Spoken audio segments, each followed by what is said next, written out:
Listo. Listo, profe, gracias. Excelente.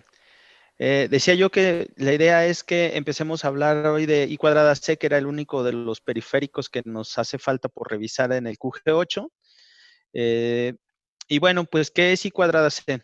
I cuadrada C nació como un protocolo alternativo a lo que teníamos con SPI. Recordarán que SPI lo habíamos visto como que era el protocolo que nos permitía crear de alguna manera una red dentro de una tarjeta para poder interconectar diferentes dispositivos. Aquí pasó exactamente lo mismo, vinieron a sustituir la idea que teníamos con el SPI, porque SPI, como hablamos en su momento, requiere de muchas más señales y lo que buscábamos era reducir la cantidad de señales para que la tarjeta fuera más sencilla. Y lo de sencillo lo ponemos entre comillas porque era lo que se buscaba, no quiere decir que así salió. Pero tener menos cables o menos conexiones que se tuvieran que realizar para poder lograr de alguna manera tener estas redes de las que hablábamos con SPI.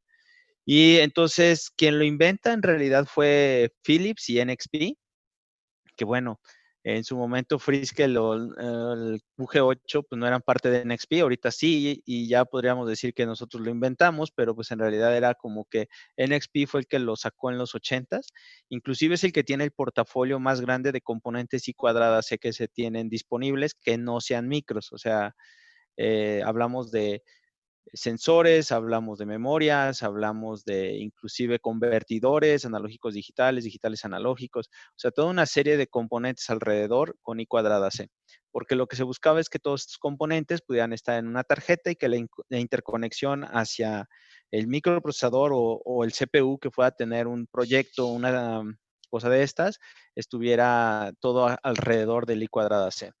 Después, entonces, por ahí de la época de los 90 es cuando en realidad lo empieza a adoptar eh, Freescale dentro de sus microcontroladores, porque para esto pues se pagan cierto tipo de regalías.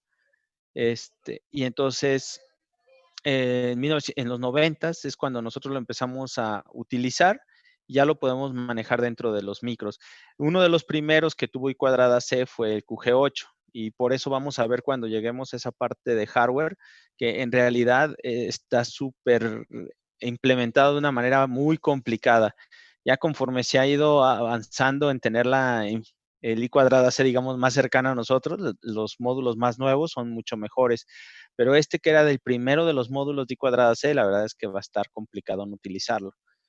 ¿Cómo funciona I cuadrada C o qué es lo que tiene I cuadrada C y por qué cambia con SPI? Entonces, lo primero es que nada más se necesitan dos líneas de datos para poder comunicarnos. Una se llama SDA, que es por la cual van a salir toda la información, tanto datos de entrada como datos de salida.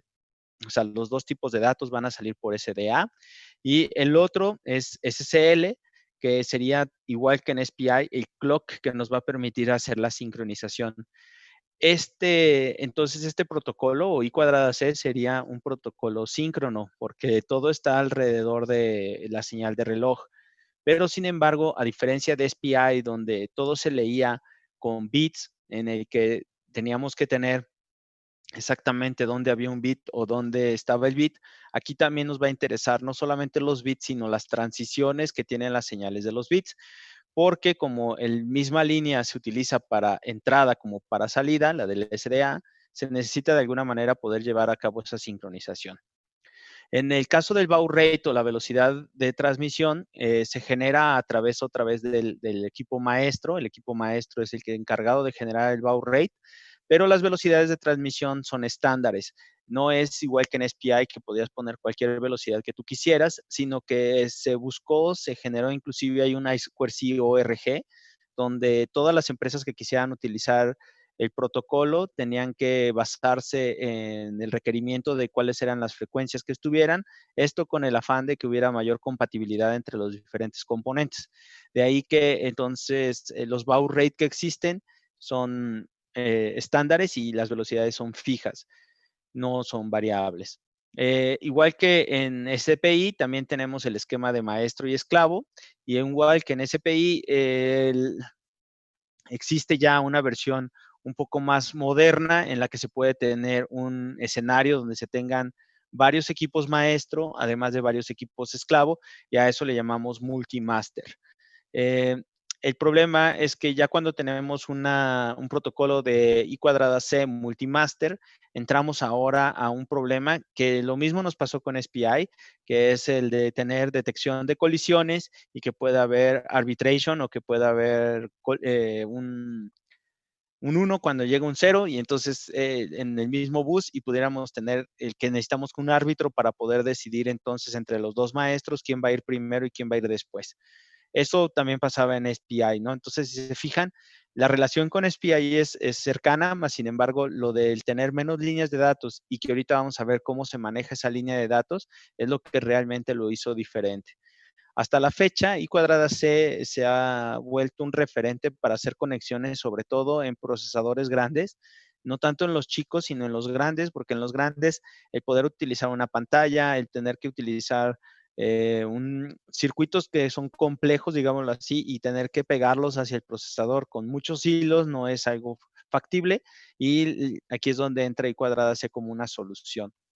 Las velocidades que hablábamos que son fijas serían estas tres. Existe una cuarta ya, que ahí en ese momento hablábamos que era la nueva, pero que en realidad hoy en día pues ya es parte de la especificación.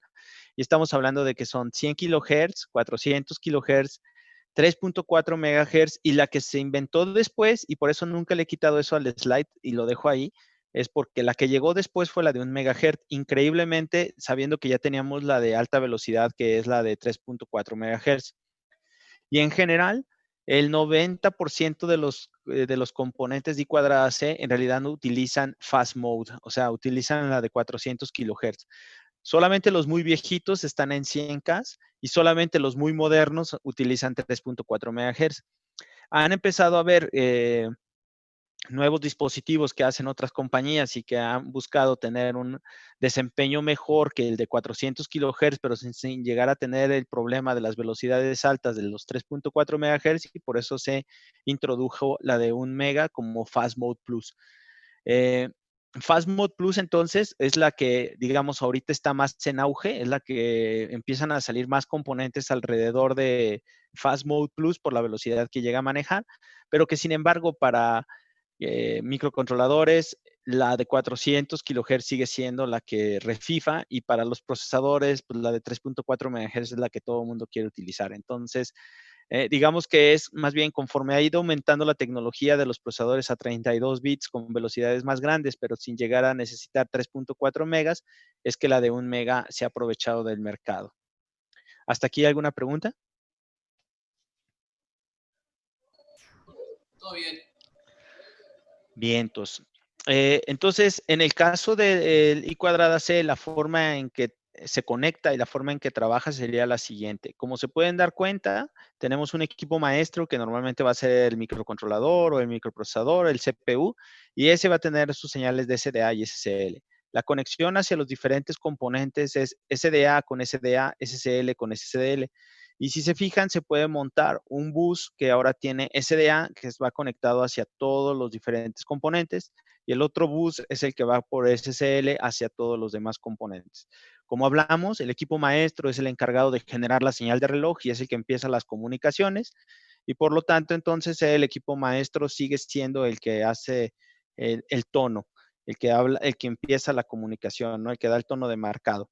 Para poderlo generar el bus y poder hacer la conexión de los diferentes componentes, el protocolo en su capa física lo que necesita es que las líneas de comunicación sean open drain para que de veras se pueda generar lo de tener una línea que es la de SDA como entrada, como salida. Entonces, como esta misma línea es de entrada y salida, se necesita que esté en open drain para no llegar a producir cortos y las señales para poder cerrar el circuito se deben de poner pegadas hacia el microcontrolador y por eso verán que tenemos estas dos resistencias ahí de pull-up, que el valor típico de estas resistencias de pull-up es de 4.7K, pero que en general varían desde 1 kilo hasta 10 kilos. O sea, podemos poner desde 1 kilo hasta 10 kilos dependiendo distancias de las pistas, cuántos componentes se van a colocar, qué tanto el componente está alejado del otro, etcétera. Pero digamos lo típico, lo estándar, lo que se pone por default, lo que pones en un esquemático si no sabes todavía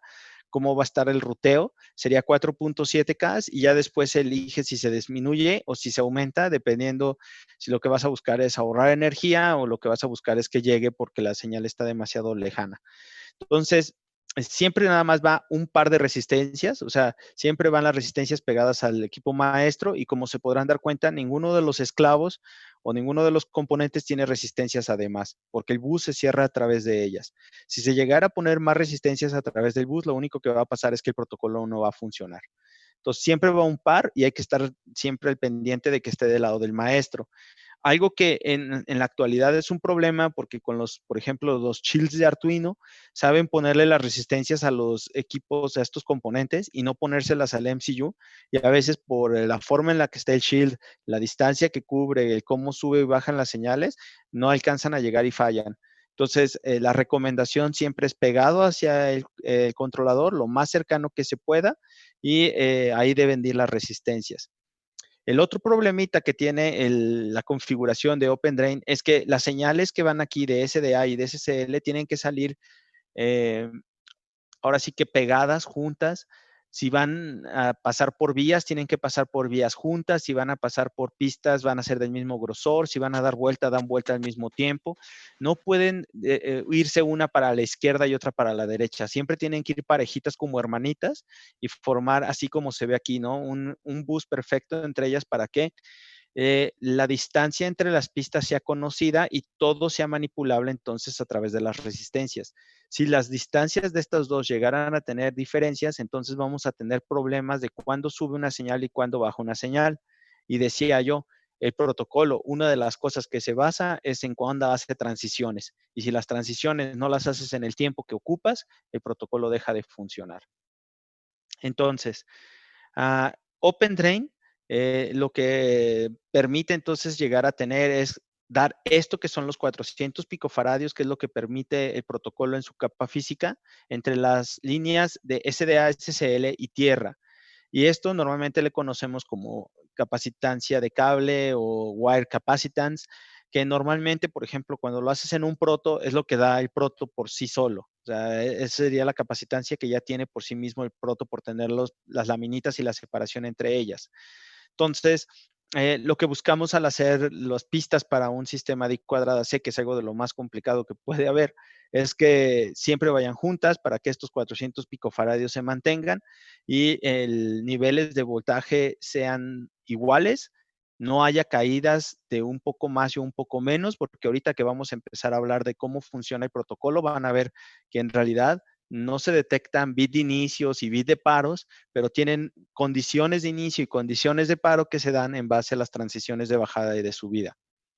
Existen otros esquemas que son los que permite que se dé esto del Open Drain, que van a ser los del multimaestro, que ahorita vamos a hablar enseguida en el siguiente slide del multimaestro. Y existe otro esquema que le llamamos clock stretching, que es de alguna manera hacer que el reloj se estire lo más que se pueda para que el componente con el que se va a hablar, si estuviera a cierta distancia más lejana, alcance a llegar la señal y lo pueda leer. Entonces, ¿cómo es que funciona en el equipo multimaestro? Primero, se dan cuenta, solamente tenemos un par de resistencias, no tenemos dos, que eso es uno de los errores más comunes que llegan a suceder cuando se tienen redes de I cuadrada C multimaestro. Si va a haber dos maestros, no importa cuál maestro tengas, uno de ellos es el único que va a tener las resistencias y a partir de aquí es de donde se va a formar el bus. De manera que a nivel de capa física debemos de buscar que el que tenga las resistencias es el que tenga más cercano los componentes que vamos a conectar para que los niveles de voltaje hacia los diferentes componentes se mantengan. Y el segundo equipo maestro puede estar sin o con, ahora sí que le vamos a quitar las resistencias de aquí, porque se va a comportar como si fuera otro dispositivo más en el bus, y por eso es que nada más lleva uno de ellos. Y a veces sucede que, no sé, si este es el que más habla y este es el que menos habla, entonces este es el que debería de tener las resistencias. Y eso no lo sabemos a nivel de hardware, sino que lo va a saber el de software. Y entonces valdría la pena preguntar, cómo es que va a ser la interacción entre el equipo maestros para poder decidir dónde deben ir las resistencias mejor.